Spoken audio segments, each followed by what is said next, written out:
Boa tarde, galerinha. Tudo bem com vocês? Estamos aqui para mais uma terça-feira de conhecimentos físicos, tá bom? Hoje a gente dá continuidade àquela parte de fenômenos ondulatórios que a gente viu já há algumas semanas, tá bom? Com ênfase hoje em dois fenômenos muito importantes, que é a interferência. A gente aprender a diferenciar uma interferência construtiva de uma destrutiva, de como é que vai funcionar a interferência em uma corda, num tipo de onda. E também na difração, que é um outro tipo de fenômeno físico que existe, que permite a movimentação da onda, contornando obstáculos, né? Quando ela consegue desviar de alguns adversários, de alguns obstáculos ali dentro do nosso sistema, tá bom? Esses fenômenos, gente, eles não são exclusivos de ondas mecânicas, mas a gente vai enfatizar essa parte dentro dele em ondas mecânicas, tá bom? O nosso outro tipo de onda eletromagnética, ela é uma onda um pouco diferente, tá bom? Só para relembrar aí essas diferenças entre essas duas ondas, a onda eletromagnética, ela não depende de meio para propagação. Ela não precisa necessariamente ter um meio bem resolvido para se propagar. Ela pode se propagar no vácuo, por exemplo. Como exemplo, luz e calor. Luz e calor são dois tipos de ondas eletromagnéticas. A luz, ela não depende de meio para se propagar. Tanto é que o Sol consegue iluminar a gente e esquentar a gente, sem ter matéria entre os dois corpos, né? Entre a Terra e a estrela. Uma onda mecânica é diferente. A onda mecânica, ela é presa ao seu meio. Ela necessariamente precisa ter um meio para propagar. Bom? A onda mecânica, ela pode se propagar nos três meios de estados físicos da matéria: estado sólido, estado líquido e estado gasoso, tá bom? Sem nenhum problema. Por que uma pessoa consegue me escutar, né? Você não, porque a gente está conversando por uma outra aparelhagem, né? Um microfone, uma câmera, um outro sistema. Mas uma pessoa que está na sua sala agora, por que ela consegue lhe escutar? Por que você consegue conversar com a pessoa? Bom, a sua corda vocal, ela vibra em uma determinada frequência. E essa frequência esquenta o ar que está próximo à sua boca. A parede de ar próxima à sua boca começa a vibrar. E passa a vibração para a próxima parede, que passa para a próxima parede, que vai passando por todas as moléculas do ar, até chegar numa membrana que está dentro do ouvido de uma pessoa, né? Toda pessoa possui aquela membrana ali, e é chamada de tímpano, tá bom? Essa membrana aí, ela vibra com uma determinada frequência, que é transmitida essa vibração pelo ar. A sua corda vocal, ela faz essa vibração, e essa vibração passa pelo ar até chegar na membrana. E aquela membrana vibra na mesma frequência da sua corda vocal. Essa vibração é decodificada pelo seu cérebro, e aí, então, você consegue escutar que a pessoa consegue lhe dizer, tá bom? Pessoas que têm lesão na membrana, ou então tem perda parcial, é porque a membrana não consegue vibrar junto com a frequência que chega nela. Pode ser a formação de pequenas lesões, pequenos buracos, né, dentro da sua membrana. Isso pode atrapalhar você a ter uma audição saudável, 100%, tá bom? Essa vibração, imagina os estados físicos. Essa vibração depende do estado físico. O estado físico gasoso, as moléculas de ar estão muito longe uma das outras, estão bem afastadas. No líquido, as moléculas estão intermediárias, elas estão mais ou menos próximas uma das outras. E no sólido, elas estão muito agregadas, tá bom? Elas estão ali extremamente agregadas no sólido. A vibração, a velocidade da onda depende da vibração. Então, quanto mais próxima as moléculas estiverem, melhor ali a vibração, a passagem da vibração, consequentemente, maior a velocidade da onda. Bom, por exemplo, no ar, você está conversando com uma pessoa e você está falando com ela.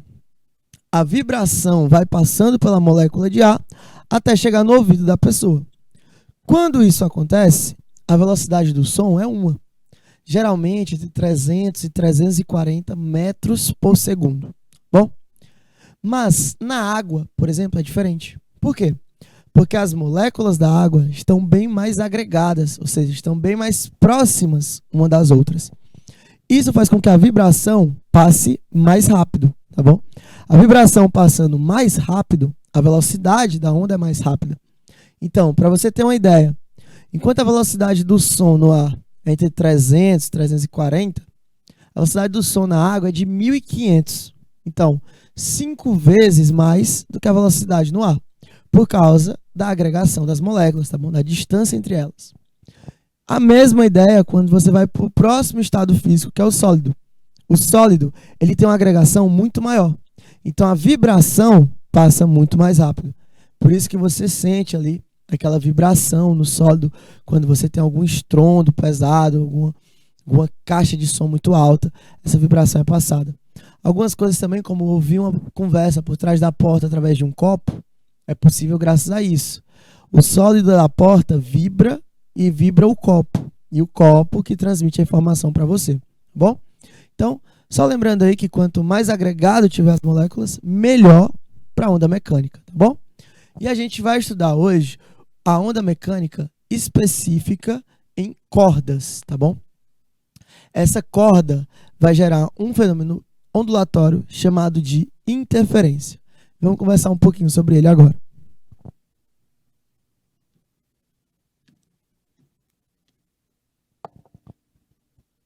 Nosso objeto de conhecimento hoje é os fenômenos ondulatórios, tá bom? Principalmente o princípio da superposição, interferência e difração da onda. Nossos objetivos são conhecer os fenômenos da interferência e difração, ok? E compreender as interferências por luz refletida e transmitida em lâminas delgadas, com base em um experimento que foi feito há muito tempo, um experimento famoso, que daqui a pouco a gente chega falando sobre ele.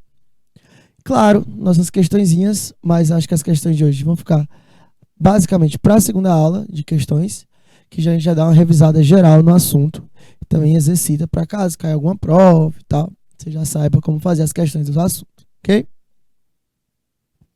Vamos lá. Superposição de onda. A superposição, também chamada de interferência, e a gente vai usar essa nomenclatura aqui. É mais fácil. Bom, é o fenômeno que ocorre quando duas ou mais ondas se encontram. Então, é um fenômeno gerado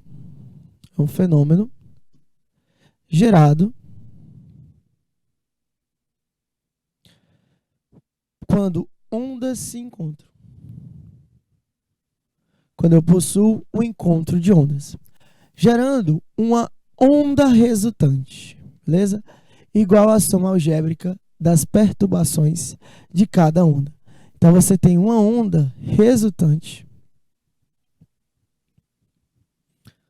no meu sistema e aquela soma de ondas ou subtração de ondas é a soma algébrica das perturbações de cada onda.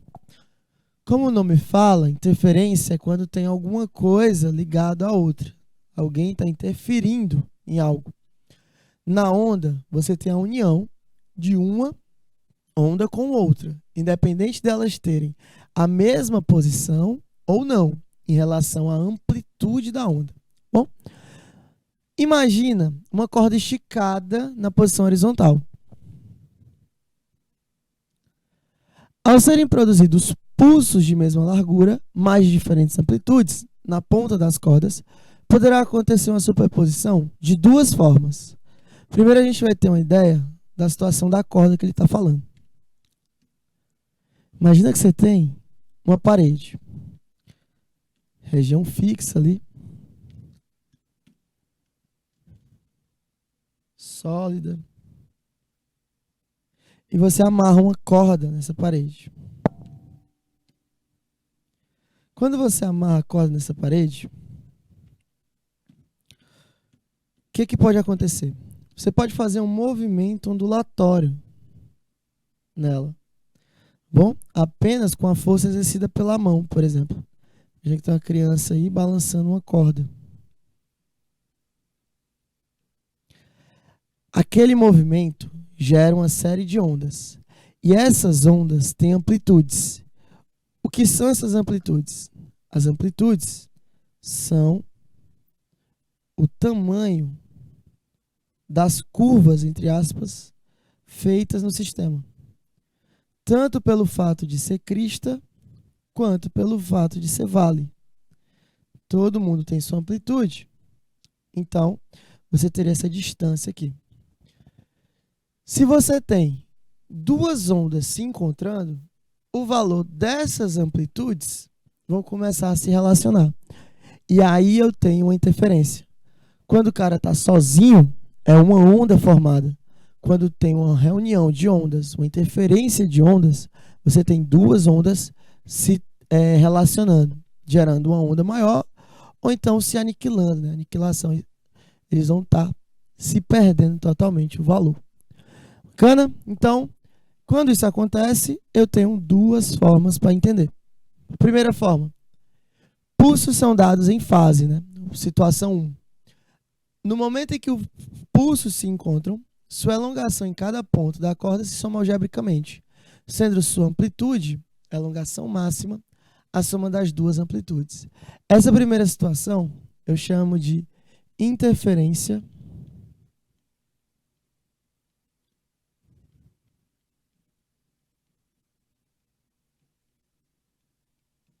construtiva.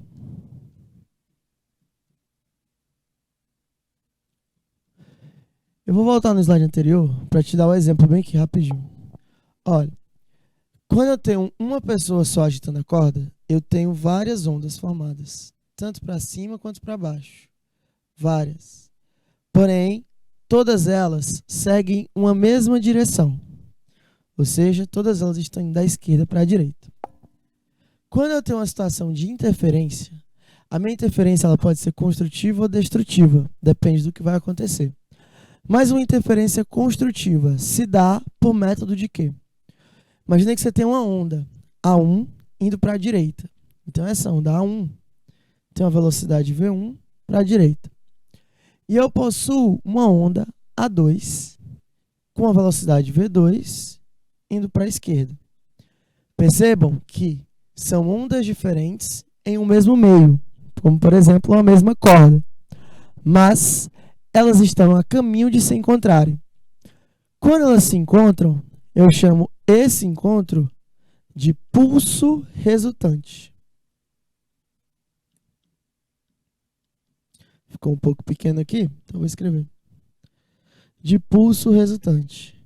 O que foi que aconteceu? Eu tinha uma onda A1 e uma onda A2, seguindo em sentidos contrários. Quando elas se encontram, eu tenho uma amplitude resultante. E essa AR, amplitude resultante, é igual à soma delas duas, da primeira amplitude com a segunda amplitude. Isso aí gera uma situação de interferência construtiva, ok? Numericamente falando, eu tenho que a amplitude resultante é igual à soma das outras amplitudes. Então, eu teria a amplitude da primeira corda com a amplitude da segunda corda. Exemplo. Imagina que aquela nossa primeira corda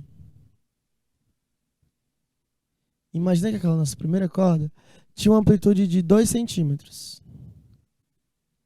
E a segunda corda tinha uma amplitude de 8 centímetros.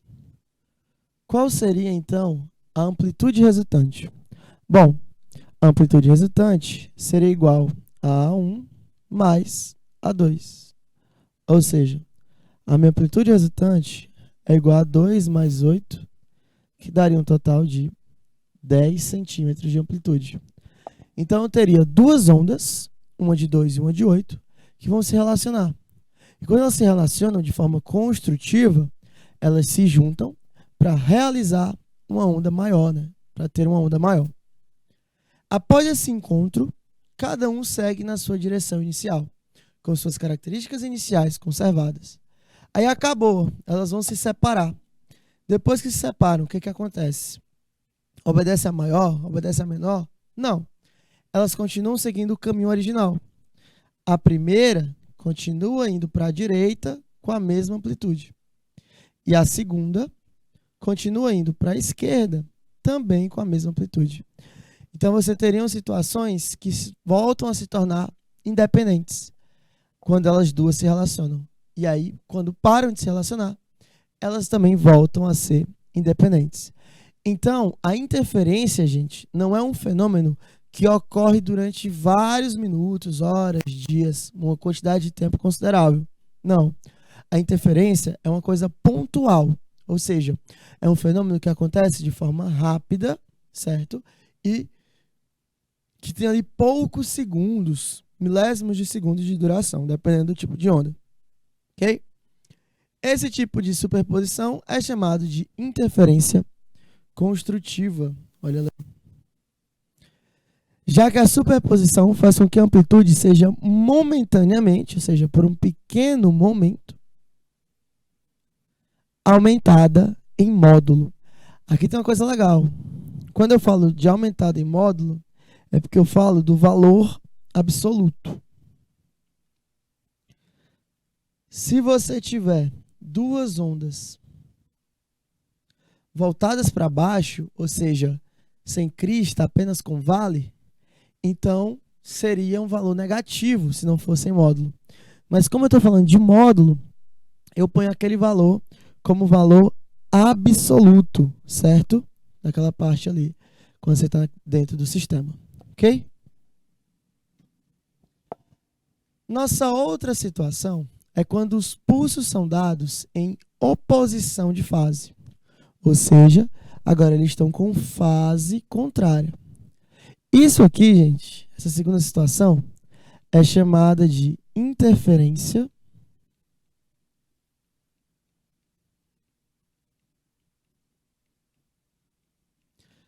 se quando é uma soma é construtiva, aqui eu tenho uma interferência destrutiva, tá bom? Então, eles estão destruindo aquela formação de onda. Novamente, ao se encontrarem as ondas, suas amplitudes serão somadas. Mas podemos observar que o sentido da onda da amplitude A1 é negativo em relação ao eixo vertical. Portanto, o valor de A1 é menor do que 0. Logo, o pulso resultante terá amplitude igual à diferença entre as duas amplitudes. Então, olha aqui, ó. Agora, o meu primeiro pulso está indo para a direita, com a concavidade dele, ou seja, a parte aberta dele, voltada para baixo, tá bom? O vale dele voltado para baixo. E o 2 está indo para a esquerda, com o vale, né, com a crista dele, voltada para cima, com a parte aberta dele voltada para cima. Quando eles se encontrarem? Bom, quando eles se encontrarem, eu também vou ter um pulso resultante. O nome não muda. Eu continuo tendo um pulso resultante. Só que agora o pulso resultante, galerinha, vem da diferença deles dois. Então, a amplitude seria igual a 2 menos a 1. Dica que eu vou dar para você agora. Lembra que no slide passado eu falei sobre o módulo, né? Sobre o valor modular, valor absoluto daquele cara. Aqui, qual é a dica que eu te dou? Sempre bota primeiro na tua subtração o valor maior. Ah, Matheus, mas o valor maior é o 2, é o segundo. Não tem problema. Você joga o valor maior primeiro. Aquilo ali vai te dar uma amplitude modular, beleza? Maior do que 0. E se o vale for muito maior, a resposta vai ficar negativa. Porém, você vai ter que pegar o módulo, ou seja, sempre levar para o lado positivo, né? Daquele sistema ali. Ok? Numericamente falando, você tem aqui, ó, uma subtração entre a primeira e a segunda onda. Quando eu desenho, quando eu jogo aqui para você ter uma ideia, eu vou pegar o mesmo exemplo do passado. Aqui eu tenho 2 centímetros de vale. Aqui eu tenho 8 centímetros de crista. Então, quem seria a minha amplitude resultante? Seria igual a menos 2 mais 8. Só que eu não indico para você botar nessa ordem. Bota primeiro o valor positivo. Depois joga o valor negativo, que está de cabeça para baixo. Está de cabeça para cima, o 8. Está de cabeça para baixo, o 2. Como ele está de cabeça para baixo, qual a operação? Menos. Então ficaria 8 menos 2, que daria 6 centímetros. Vejam que no lugar das ondas se ajudarem a construir uma interferência construtiva, elas estão se ajudando a destruir. Logo, uma interferência destrutiva. Sendo que o sinal negativo está ligado à amplitude e elongação da onda, no sentido negativo. Então, lembrar que eu estou falando dessa parte no sentido negativo. Amplitude e elongação. Bom? Após o encontro, cada um segue em sua direção inicial, com suas características iniciais conservadas. Mesma ideia do outro. Depois que acabou o encontro, o que é que faz? Cada um segue sua vida. A 2 continua indo para a esquerda com a velocidade dela, e a 1 continua indo para a direita com a velocidade dela também. Independente de quais forem os valores da amplitude e da velocidade, tá bom? Não vão importar aí. Esse tipo de superposição é chamada de interferência destrutiva, ok? É gerada ali por uma destruição dos pulsos que vão interagir entre si. Já que a superposição faz com que a amplitude seja momentaneamente, de novo, a interferência não é uma coisa duradoura, é uma coisa momentânea. Momentaneamente reduzida em módulo. E aí, de novo, aquela parte do módulo. Sempre lembrar de pegar o valor absoluto. Tranquilos? Sempre lembrar de pegar aí essa parte de valor absoluto imposta ao sistema. Interferência de ondas. Vamos dar alguns exemplos agora sobre as interferências que a gente consegue notar no dia a dia. Já deve ter deixado seu celular tocar perto de uma caixinha de som, de um computador, e percebido que eles começam a fazer um determinado chiado. Lembra daquele chiado ali? Você sabe que o celular vai tocar por causa daquele chiado que é feito antes. Também já deve ter ouvido falar que ao viajar de avião, o celular deve ficar desligado para evitar falha nos aparelhos de comunicação. Os dois casos, a razão é a interferência de ondas, tá bom? Em ambos os casos. Primeiro caso do celular. No caso do celular, a ligação que você recebe no seu celular é feita por um sistema de via satélite, tá bom? O seu celular fica entre 3 torres, sempre entre 3 torres, quando ele está funcionando. E o satélite, ele joga a informação para a torre mais próxima. A torre transfere para o seu celular a ligação com a informação que está vindo, né? Com as mensagens que vêm. Isso se deve justamente ao processo de transmissão de onda. A onda que vem do satélite, bate na torre, vai para o seu celular, então ela está se propagando ali. Aquilo ali numa velocidade absurda, tá bom? Próxima à velocidade da luz.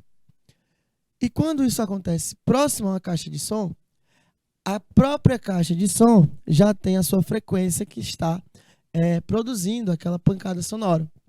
Quando a onda que está indo em direção ao seu celular encontra a onda que está indo na caixa de som, você tem uma interferência. Nesse caso, construtiva. Porque você vai ter uma pancada de som muito alta. Aquele chiado muito alto. Então, você está tendo uma interferência construtiva. Beleza? No caso do avião, no avião é o contrário. Os aparelhos que os aviões usam, eles são utilizados para se comunicar com as torres de rádio de comando por todo o voo do avião. Quando você usa o seu celular, a frequência que vem da situação lá do satélite, primeiro, que dependendo da altitude, você não consegue ter, né? Dependendo da altitude, você não consegue ter o funcionamento daquele celular. Mas quando você tem esse celular funcionando, principalmente durante pouso e decolagem, você vai ter ali uma interferência destrutiva. Você não faz com que você tenha uma formação maior de energia. Na verdade, você perde aquela energia no sistema. E isso é perigoso porque pode danificar a comunicação entre o piloto e a torre de comando, por exemplo. Bom, as ondas são pulsos energéticos que se propagam pelo espaço de forma periódica. Quando duas ondas se sobrepõem na mesma região do espaço, ocorre a interferência. Independente, galera, de ter meio ou não. Porque essa onda aqui, ela é energia, pulsos energéticos. Ó. E energia não precisa de meio para se propagar. Então, esse tipo de onda não necessariamente precisa do meio, que resulta em outra onda com intensidade diferente. Essas variações na intensidade da onda resultante são chamadas de franjas de interferência. Isso que é legal. As franjas de interferência são justamente os pontos aonde você vai ter aquela interferência, seja construtiva, seja destrutiva. A gente diferencia elas duas no formato de franjas claras e franjas escuras. Franja clara, quando for interferência construtiva. Franja escura, quando for interferência destrutiva, tá bom? Esse fenômeno foi descrito por Thomas Young, nosso físico aqui, show, em 1801, quando ele provou experimentalmente que a luz é uma onda, demonstrando que ela sofre interferência, assim como as ondas do mar. Essa briga foi muito interessante. Por quê? Porque a ideia do Isaac Newton, que também é um outro físico extremamente respeitado, era que a luz era uma partícula. E Newton provou de uma forma bem básica que a luz era uma partícula. E o respaldo que ele tinha na comunidade científica foi o suficiente para que aquela teoria fosse comprovada e de, não, realmente, se o Newton falou, então provavelmente vai estar certo. A onda é uma partícula. Depois, o Young faz esse experimento, tá bom? Com o fato da luz ser aí uma onda, tá bom? E quando ele faz esse experimento, ninguém fica acreditando nele no primeiro momento. Poxa, isso aí tá certo mesmo? O Newton falou o contrário. Aí o Young falou, tá aqui, fiz a prova. E aí depois que ele faz o experimento para todo mundo, é que ele entende, que a galera entende que a luz é realmente uma onda. Hoje em dia, a gente não usa a teoria de nenhum dos dois. Na verdade, a gente usa os dois, porém juntos. A luz tem uma coisa chamada de princípio da dualidade. Ou seja, ela funciona como partícula e como onda, certo? Eles têm essa situação dentro delas, que é justamente o princípio da dualidade, partícula-onda, inclusive que a gente já comentou aqui anteriormente. Bacana? Então, vamos adiante. Para compreender como ocorre uma interferência, primeiro devemos conhecer amplitude e comprimento de onda. Olha aí a nossa figura. O comprimento da onda é a distância entre o ponto onde ela começa e o ponto onde ela termina. Bom, passando pelo seu vale e pela sua crista. A amplitude da onda, na verdade, ela é a distância entre o ponto mais alto e o ponto mais baixo daquela onda. Essa distância aqui eu chamo de vale. É o ponto mais baixo da onda. E aqui em cima eu chamo de crista. Por isso que tem aquela famosa expressão, estou na crista da onda, que é justamente o ponto mais alto onde aquela onda ali consegue chegar. E isso gera diferenças de amplitudes.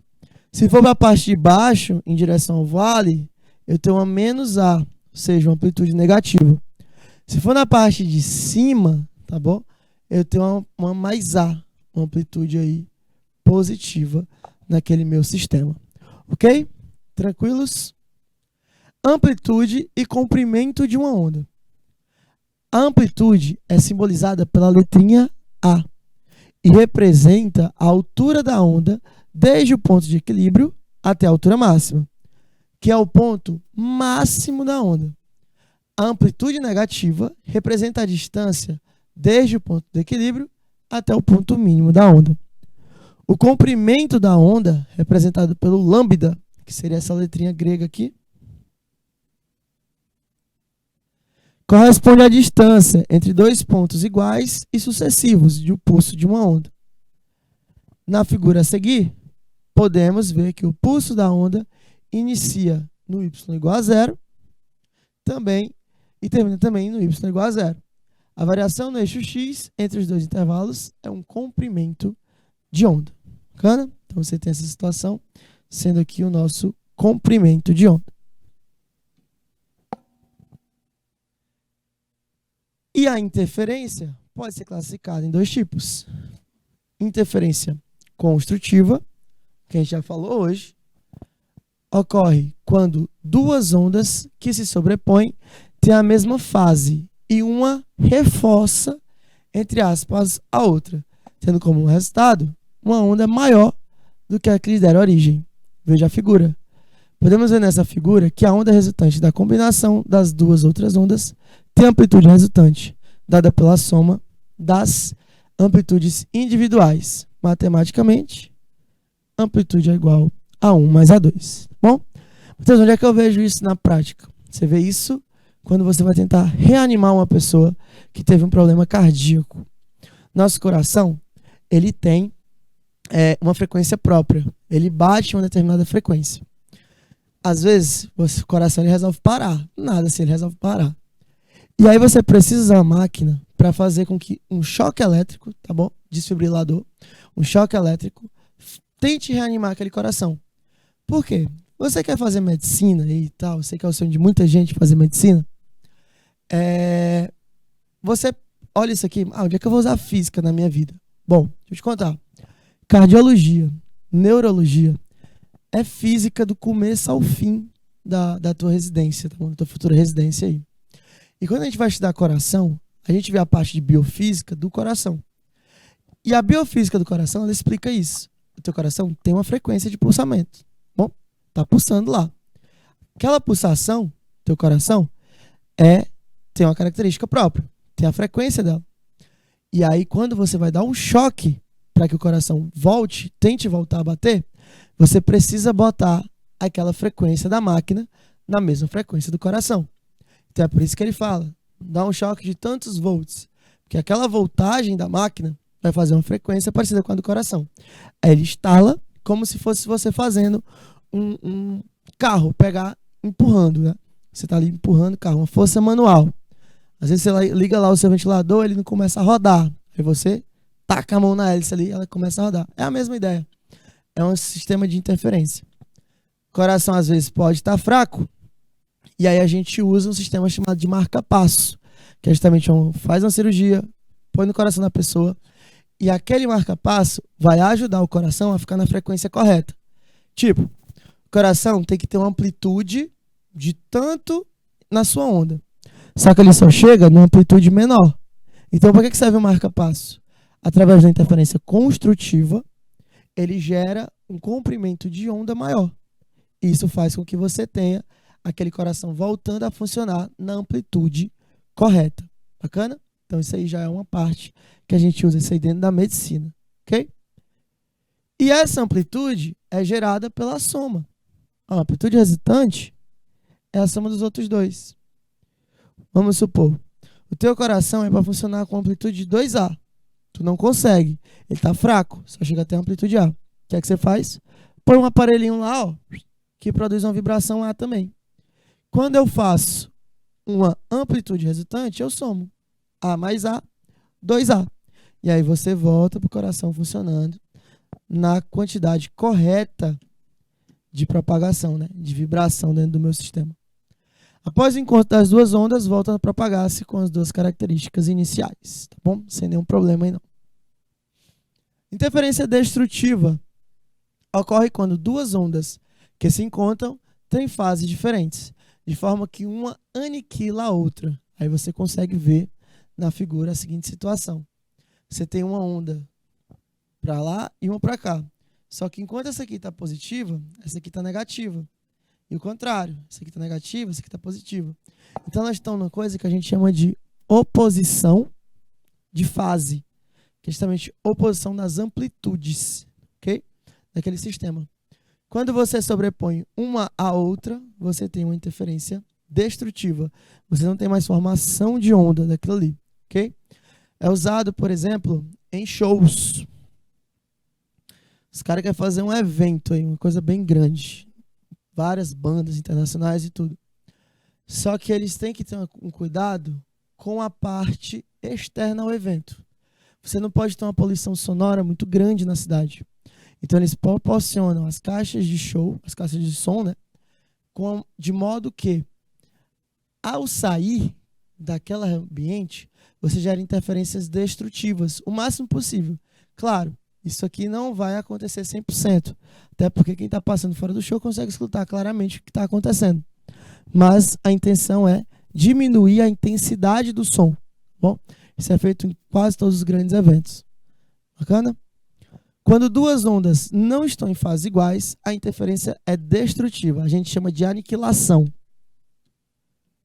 Uma aniquila a outra, tá bom? Daqui que vem a palavra aniquilação. A figura mostra duas ondas que se propagam em fases diferentes. Ao se encontrarem, anulam-se. O resultado é uma onda com amplitude nula. Ou seja, você perde aquela amplitude. Veja como são feitos os cálculos nesse caso. A amplitude resultante é igual a subtração. A1 menos A2, que seria A menos A, 0. A minha onda está aniquilada, tá bom? Essa expressão que a gente usa dentro dela. Ok? Beleza. E aí a gente chega num outro fenômeno que a gente vai estudar na tarde de hoje. A gente já viu reflexão, vimos interferência, e agora a gente chega à difração, que é um ótimo fenômeno ondulatório. O que é a difração da onda? Ao deixar cair uma pedra, por exemplo, na superfície de um líquido, de uma água parada, veremos a formação de ondulações em forma de círculos concêntricos. Ou seja, eu estou saindo do ponto central, do epicentro daquilo ali, gerando várias ondas. Essas ondulações damos o nome de ondas, onde as quais, por terem pequenas amplitudes, consideramos ondas transversais. No decorrer do movimento dessas ondas, elas tanto podem ser refletidas quanto podem ser refratadas. O que é ser refletida? A gente já viu na aula passada. Ser refletido é você se voltar a se propagar no meio original. E pode ser refratado. Ser refratado é mudar o seu meio de propagação. O fenômeno denominado difração nada mais é do que o desvio, bom? Ou espalhamento sofrido pela onda quando esta contorna ou transpõe obstáculos em seu caminho. Então, é o desvio que a onda faz. É uma ideia bem simples quando eu falo de desvio. Quando você está do outro lado da sala, vamos supor, você está numa sala agora. Tem várias pessoas dentro da sala. Se passar um carro fora da sala buzinando, tu vai conseguir escutar. Se duas pessoas começarem a falar um pouco mais alto do lado de fora da tua sala, próxima à porta, tu também vai conseguir escutar. Como? Se tu está na parede, está na sala, com uma parede fechada, 4 paredes, tudo fechado, como é que o som que está lá fora consegue chegar até o teu tímpano? Bom, quando isso acontece, é o fenômeno da difração. O som ele é capaz de contornar, de desviar, de driblar qualquer obstáculo que seja possível. Então, você consegue ouvir o carro que está passando lá fora buzinando quando o som emitido pelo carro atravessa frechas, tá bom, da janela, atravessa buracos do telhado, por exemplo, atravessa uma porta que está aberta. Então, tudo isso, aquelas brechas que a porta deixa. Então, tudo isso serve como desvio do som. Bom, eles fazem com que o som contorne aquilo ali. Como evitar uma difração? Você pode usar aquela espuma, que é muito usado aí em estúdios musicais, por exemplo, que é para o som de fora não entrar e o de dentro não sair. Aquela espuma que fica geralmente ali nas paredes e no teto dos estúdios, e casas de show também, elas absorvem a energia gerada pelo som. Quando chega nela, o som não consegue contornar, porque ele foi absorvido. Então aquilo ali gera um isolamento acústico, tá bom? Dizem que a sala mais isolada acusticamente do mundo é tão silenciosa que você consegue ouvir o batimento do seu próprio coração. Aí, já vocês nunca foram lá, se um dia vocês forem, Vocês contem pra gente como é que foi.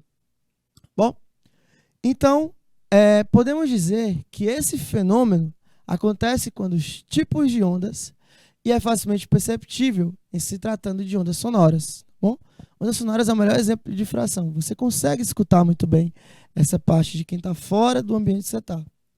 Um exemplo da difração sonora é quando estamos ouvindo uma música sendo tocada do outro lado de um muro. A maior ou menor capacidade de uma onda tem de sofrer difração está relacionada ao tamanho do obstáculo. Bom, não está relacionado à força da onda, a ser contornado ou à largura da passagem de transporte e o seu comprimento de onda. O obstáculo é bem mais importante do que a potência sonora realizada. Claro, você ligar um radinho do seu celular ali, botar a música para tocar e ligar um paredão de som, o paredão de som ele vai chegar muito mais longe, porque a potência dele é muito maior. Mas ambos conseguem ser escutados de um ambiente para o outro, porque o obstáculo existente é o mesmo. Então, por onde o som que sai do celular passa, o som que sai do paredão também passa. A diferença é a força que eles têm. Como o paredão tem mais força, ele consegue chegar mais longe, contornar mais obstáculos. Mas o obstáculo é contornado sempre da mesma forma, tá bom? Independente da fonte aí. Ok? Então, começamos a conversar sobre difração de ondas. A difração será tanto mais intensa quanto maior for o comprimento da onda, ou seja, ali, a potência gerada, quando comparada ao tamanho do obstáculo. Em outras palavras, a onda contorna mais facilmente obstáculos quando estes são pequenos, se comparados ao comprimento de ondas delas, tá bom? Esse fenômeno, assim como reflexão e refração de ondas, pode ser explicado por base no princípio de Huygens.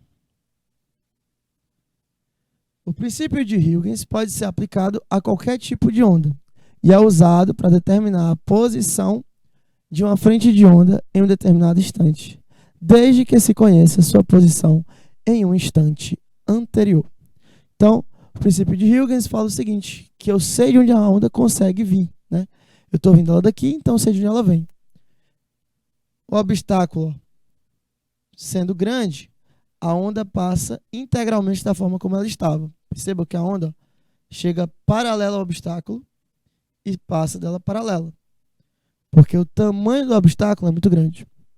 Se eu encurtar esse obstáculo, encurtei o obstáculo, olha o tamanho agora das frestas, a distância.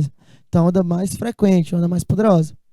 Quando ele passa pelo obstáculo, como o obstáculo é muito pequeno, ele se distorce e faz com que você tenha essa propriedade de propagação, tá bom? Essa velocidade da onda se propagando depois de passar pelo pequeno orifício, ok? E a gente chega na experiência de Young. A experiência de Young que é uma experiência muito boa, e aí a gente fala um pouquinho sobre ela agora. Por volta do século XVII, apesar de vários físicos já defenderem a teoria ondulatória da luz, que afirmava que a luz era incidida por ondas, a teoria corpuscular de Newton, que descreveu a luz como uma partícula, era muito bem aceita na comunidade científica. Ali, como eu já tinha comentado por vocês. O Newton falou, minha gente. Quando o Newton falou, acabou, entendeu? A galera vai discutir com o Newton. Em 1801, o físico e médico inglês Thomas Young foi o primeiro a demonstrar como sólidos resultados experimentais o fenômeno da interferência luminosa, que tem, por consequência, a aceitação da teoria ondulatória. Embora hoje em dia a teoria aceita é a dualidade onda-partícula, enunciada pelo físico francês Louis Victor de Broglie, baseado nas conclusões sobre as características dos fótons de Albert Einstein. Então, você tem essa relação aí deles. Então, foi como eu contei. O Newton falou que era corpúsculo, o Young falou que era onda, ficou essa confusão, até que o de Broglie resolve isso aí com o princípio da dualidade partícula-onda. Bacana? Então, hoje em dia, a luz se comporta como onda e como partícula. Depende de quê? Depende do observador. Se você está olhando, ela se comporta como partícula. Se você não está, ela se comporta como onda. Bom? Como assim? Isso vai tender para o lado da física quântica, é uma viagem aí, mas a gente pode comentar só um pouquinho da ideia inicial. Essa parte da dualidade, ela funciona da forma que é mais agradável para a luz. Se for mais agradável para a luz ser partícula, ela é partícula. Se for mais agradável para ela ser onda, ela é onda. Depende da situação onde ela vai ser aplicada. Por isso que a gente fala depende do observador. O que está acontecendo? Então ela vai funcionar como partícula ou como onda. Mas ela tem essa dualidade. Ela funciona das duas formas. Beleza? Como é que foi feita essa experiência? Na experiência realizada por Young, são utilizados 3 anteparos. O que são anteparos? Obstáculos. Ó, você tem o primeiro anteparo aqui, segundo anteparo, anteparo de verificação, terceiro anteparo. Sendo o primeiro composto por um orifício, onde ocorre difração de luz incidida. O seguido com 2 orifícios, postos lado a lado, causando nova difração. Então, chegou luz. Essa luz chegou, atingiu aquele pequeno orifício. Aquele pequeno orifício gera um cone de luz. Quando ele gera esse cone de luz, que é justamente essa primeira difração que ele vai ter, mas em relação a um buraco muito grande, a uma fenda muito grande. Depois ele passa por outra fenda, gerando 2 cones de luz. Beleza? E aí ele chega numa região onde ele tem várias pequenas fendas, que é chamado de anteparo de verificação. No último, são projetadas as manchas causadas pela interferência das ondas, resultantes da segunda difração. Ao substituir esses orifícios por fendas, né, quando aqui você tem as fendas muito estreitas, as manchas tornam-se franjas, facilitando a visualização de regiões mais bem iluminadas, regiões de máxima e de mínimo, que você tem o máximo e o mínimo.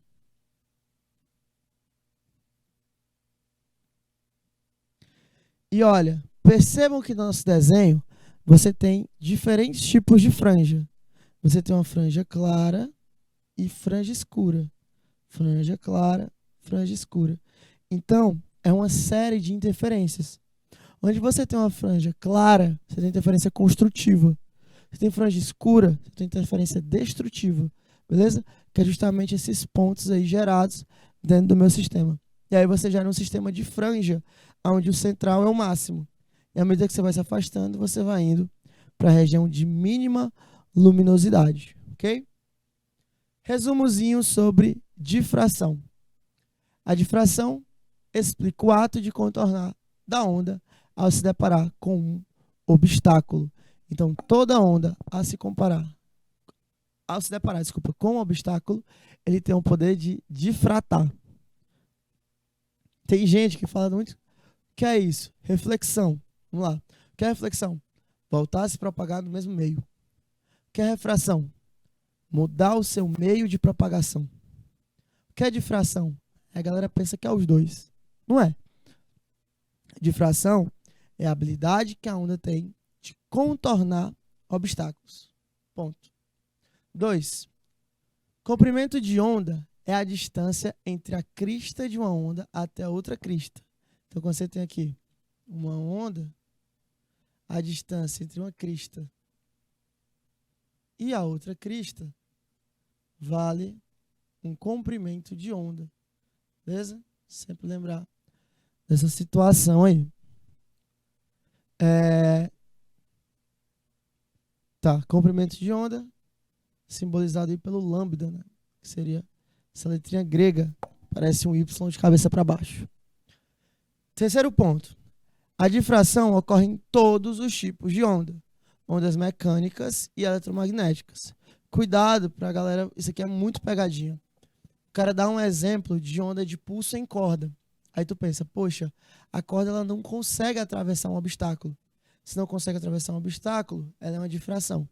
Só que tu esquece que, por exemplo, as ondas em uma superfície líquida, quando você joga uma pedrinha, por exemplo, também é uma onda mecânica. O som é uma onda mecânica. Então, ele te dá o desenho de um pulso em corda e te pergunta se difração é característica de onda mecânica. Tu olha só a corda e marca que não. Mas difração é uma característica de toda onda mecânica e eletromagnética. Assim como todas as outras fenômenos. Reflexão, refração, interferência, difração. Todos eles acontecem nas duas, tá bom? Não são exclusivos de uma apenas. Na difração, por uma fenda, temos uma imagem com diversos pontos de luz e pontos sem luz, que são justamente pontos de luz, interferências construtivas,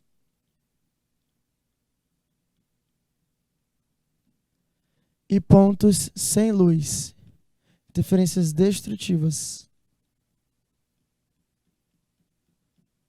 Você tem aquela situação dentro das suas franjas, tá bom? Na difração, em fendas duplas, temos uma imagem, que é a combinação entre difração e interferência de onda quando elas atravessam as fendas, que é basicamente a informação de cima, tem por que a gente frisar tanto nessa parte não. Só lembrar que o experimento é feito por uma fenda, depois duas fendas, em anteparos diferentes, em obstáculos diferentes, tá bom? Se não lembrar o nome anteparo. A rede de difração é um conjunto de N fendas, aqui o anteparo experimental, espaçadas igualmente, em que quando a luz bater, sofrerá difração. A luz aí, como fenômeno óptico, sofre difração. Lembrando que essas fendas elas têm que ser muito estreitas, tá bom? Fendas extremamente pequenas, para que você consiga ver o fenômeno. Então, seriam fendas mais ou menos do tamanho de um fio de cabelo, tá bom? Várias fendazinhas de fios de cabelo, para que você possa fazer com que aquilo seja propício para ser analisado. O Young mesmo utilizou, no primeiro momento, fios de cabelo como anteparo. Depois ele fez uma coisa mais técnica, né? Então você tem esse livrozinho aí dele, que é muito bom. Na difração, por uma abertura circular, temos um orifício circular em frente do aparato. Então você tem lá os obstáculos, né? Vou voltar para o slide anterior rapidinho, só para mostrar para vocês essa situação. Orifício circular aqui, aqui, aqui. São as nossas fendas, tá bom? Que permitem justamente a passagem da luz por esses pontos. E aí você tem franjas de máximo, franjas de mínimo, franjas de região clara, franjas de região escura. Tá bom? E o último, o termo difração surgiu com Francesco Grimaldi, vindo do latim, difringere, significa quebrar em pedaços. Então, você tem aquela situação de quebrar a luz em pedaços. Já que a luz se fragmentava em diversas direções. Imagina que louco, você quebrar a luz. Pois é, isso é que faz a difração. A luz ela se adapta para poder passar pelo obstáculo. E isso que é uma difração, justamente o poder de contornar objetos dentro daquele meu sistema. Bacana? Então você tem aí essas interferências construtivas e destrutivas dentro de um sistema. Beleza? A gente tem isso.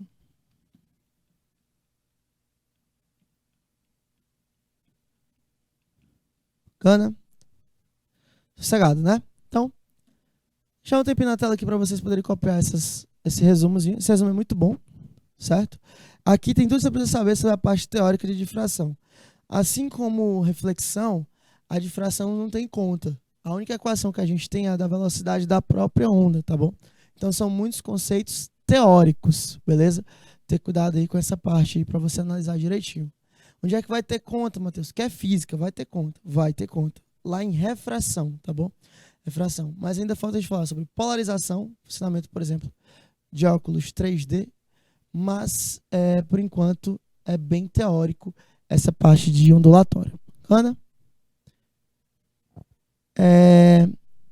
Então, galerinha, a gente vai chegando ao final agora da nossa primeira aulinha, certo? Falamos sobre dois fenômenos de ondulatórios, né? Falamos sobre reflexão, tá bom? Já. Hoje a gente falou sobre interferência, tá bom? Como você tem interferência construtiva, destrutiva e difração agora nesse finalzinho de aula. Próxima aula a gente vai botar o braço aí para trabalhar, certo? Vamos começar a fazer as nossas questões naquele velho sistema. Eu faço uma, dou um tempo para vocês tentarem fazer a outra e assim a gente vai treinando bacana para quando chegar lá na prova dar Tudo certo. Bacana? Então vamos dar esse rápido intervalo. Você vai no banheiro rapidinho, tomar uma água. Já já a gente volta. Bom? Tchau.